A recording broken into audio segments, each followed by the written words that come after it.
Hey everybody, so we're looking at communism in China in the early parts of the 1900s, and it's important to remember that a lot of the things we talked about with nationalism last time are still relevant here. These movements in nationalism and communism are really taking place at about the same time, so they occupy the same time period in Chinese history. The big question we're looking at, why did China become communist? And I need you to think about that as we move forward, because we know that China is a communist country today, and how did that happen? So keep that in the back of your mind as we move through this. So we will give some context into the nationalism we've looked at before, as well as brief background on communism in general. And then we'll look at calls for change. I wanted you to read from Chen Duxiu, and then we'll look at some global events that are taking place at about the same time around the world. So let's get to it here. Sun Yat-sen, you can see him right here. This is his signature down here on this piece of paper. Sun Yat-sen is considered the father of the nation. He's often depicted as a kind of a George Washington in Chinese history because he was so influential in overthrowing the Qing dynasty. So he's often credited with being this huge revolutionary figure. And you can see here from this document, he sent a letter out to some folks. It's dated January 21st, 1912. And in the letter, I just want to read the first part here where it says, "It will be your pleasure to hear from me. I have assumed the presidency of the Provisional Republican Government in China." And so Sun Yat-sen is the first president of this Republic of China, but he never actually got to rule. So one of the sad things about Sun Yat-sen's revolution is that he never got a chance to see it to completion. He wasn't able to rule. He did not have the full support of the military. And if you're able to go online to the crash course video that looks at world history and Chinese revolutions, you will learn a little bit more about that. It's in the textbook too, but just so you know, he didn't have the support of the military. And without the support of those individuals, he simply could not rule. So it's very sad. But no more dynasties. Dynasties are gone. The Qing dynasty was the last dynasty after almost 2,000 years of Chinese dynastic rule. So there's a Republic of China, and you can see here the flag. The 5 different colors are supposed to represent the 5 different major ethnic groups within China, and this is a symbol of nationalism, that the countries are all, that the ethnic groups are all coming together and they're going to be one Chinese nation. That was the intention anyway. And so Sun Yat-sen, it all sounds great in theory, but it never actually happened, which is very sad. So he never got to rule. Here's Sun Yat-sen again, a little older. He never got a chance to rule China, and what happened was someone else, one of the military generals, became leader in China in 1912, but then he died in 1916. So you had this period of chaos. Who's really running the country? And then by 1916, we have what's called the warlord era, because really no one's running the country. It's a bunch of different individuals who are sort of trying to do what they want to do on their own. So, brief background on communism, very briefly. You can get a lot more of this from other history sources. But, so Karl Marx, let me move my head again. So Karl Marx is known for the Communist Manifesto. There's a picture of Marx on the left, and this is the German title page for the Communist Manifesto. He wrote this in 1848. So right in the smack dab in the middle of the 1800s, during the Industrial Revolution, Marx writes this. He's writing about what he sees happening in Europe. He's writing about how the factory owners are exploiting the industrial workers. And he uses very specific terminology when he talks about these individual groups. So we have the proletariat, and we have the bourgeoisie, and he gets that word from French. really referring to the middle class, upper middle class, who are the factory owners. So the proletariat are the industrial working class, and the bourgeoisie are usually the factory owners, the people who are exploiting those below them. So that is what Karl Marx was seeing in the mid-1800s, and he wrote about it, and he talks about in this Communist Manifesto how this exploitation of workers has to stop. And he is largely credited with founding communism. There are going to be variations on communism. The Russians have a certain kind of variation on communism, and then the Chinese are going to have a different variation too. But I just want you to see what Karl Marx described in the mid-1800s is not what we actually find in China in the mid-1900s. It's not the same kind of communism, and we'll look at that some more later. But I just want you to keep that in the back of your head as we move forward. So the reading for us is Chen Duxiu, and he talks about China's final awakening. He talks about the meaning of life. So as you read through that, what does that title really mean, Final Awakening? How do his views of a constitutional republic compare to Sun Yat-sen's? Are they similar? Are they different? And why? And then also, what does he say is the meaning of life? Those are all important questions as you look at these readings from Chen Duxiu, who is very important that you keep in mind. This was the co-founder of the Chinese Communist Party.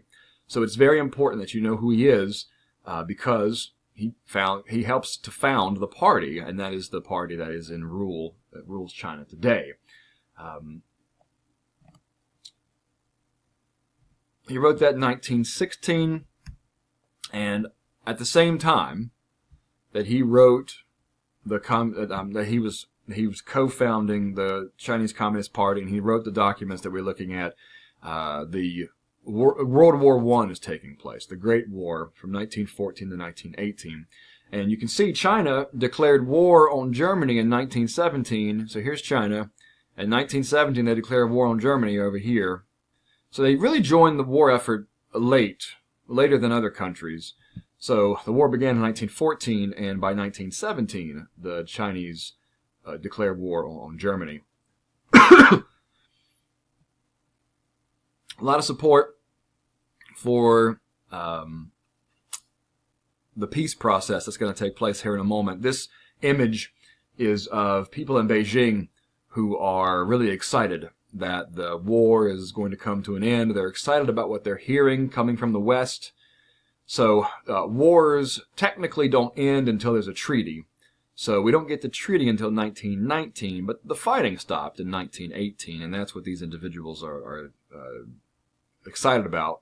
Is they're excited that the peace process can begin, and they're excited that they get to take part, that China can take part in the peace process. Lots of countries in Asia are taking part in this process. I'm just going to fly through these real quick so you can see this is a pretty big deal.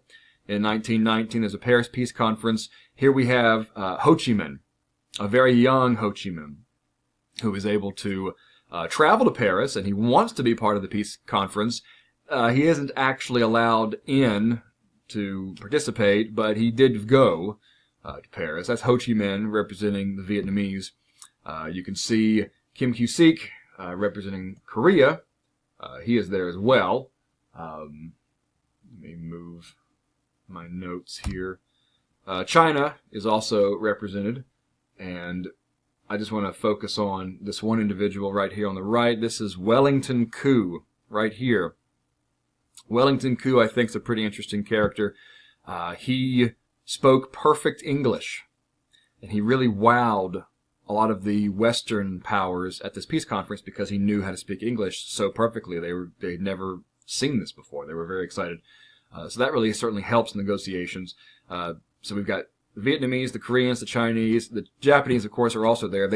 Seems like they sent an entire army to go to this peace conference because everybody wants to see the war end. They all participated in some way, and they were all opposed to the Germans and the Austro-Hungarians. So they're going to this conference to take part, and they're very excited about what they hear from Woodrow Wilson. who at that time was the President of the United States. Woodrow Wilson really pushed this idea of self-determination. This idea that if a nation respects equal rights and equal opportunities for all people, then that nation should have the right to exist. And it should be free to choose its own government, and it should be free from outside interference. That's the whole idea of self-determination. Countries should be free to choose their own path, provided that they will respect everyone within that nation and give them equal rights and equal opportunities. So, self-determination sounded great, sounded absolutely wonderful to the Chinese people. So, Wellington Koo is there representing the Chinese, and he's very excited about what he hears. But there's one problem here, and it's right here in Shandong province. I'll go through this quickly. The Germans controlled Shandong province, and I've shown you this map before. If you look right here at this little red spot is the Germans. So if I go back and forth, you can kind of see it's the same spot where Shandong province is. Okay, so the Germans controlled this area, and Wellington Koo says, we want that land back. We cannot let someone else have that land. That is very important land to us because that is where Confucius was born, in Shandong province. So Wellington Koo says, we want that land back. That does not happen. The Germans had it, and the Germans lost World War I, so they have to make certain concessions, but they don't actually give it back to the Chinese. This is Article 156 from the treaty, and it says very clearly that Germany renounces in favor of Japan all her rights, title, and privileges, particularly those concerning the territory of Jiaozhou, railways, mines, and submarine cables, which she acquired in virtue of the treaty concluded by her with China on March 6, 1898, and all other arrangements relative to the province of Shandong. The Chinese don't get their land back. The land goes to Japan. And this really angers a lot of people within China, especially students who are just very annoyed that they liked what they heard. They thought that Woodrow Wilson and self-determination were great ideas and very noble individuals to believe in, and they don't get that. So it's not a coincidence that during 1919, we have what's called the May 4th movement. It begins with a lot of students, and it spreads out from Beijing after that, and they're very angry that they didn't get what they thought they should get during this peace conference. You can actually see here some individuals who are protesting, and you can see this flag is supposed to be the flag of the Republic of China that Sun Yat-sen created. So, a lot of anger about what's happening in China, and it's interesting that this May 4th movement with all these students really starting, and then it spreads after that from the students, it spreads to other people in the country. Chen Duxiu is one of the people advising the students during this protest. At the same time that this, so it's kind of hard to keep track of all this, but at the same time that there's a war taking place throughout the world, and there's a revolution in China, and there's a period of chaos, and there's a peace conference, all these things are happening around the same time. There's a revolution in Russia. So this actually began in 1917. And this revolution in Russia takes the Russians out of the war. So the Russians leave World War I at around the same year that the Americans enter the war, that the Chinese enter the war. And so this creates the Russian Revolution. This leads to the establishment of the Soviet Union. This leads to communism in Russia. And there's going to be someone emerging in China who's going to be very excited about what the Russians are doing with communism and about what the communism could do for China as a whole. And that individual is Mao Zedong.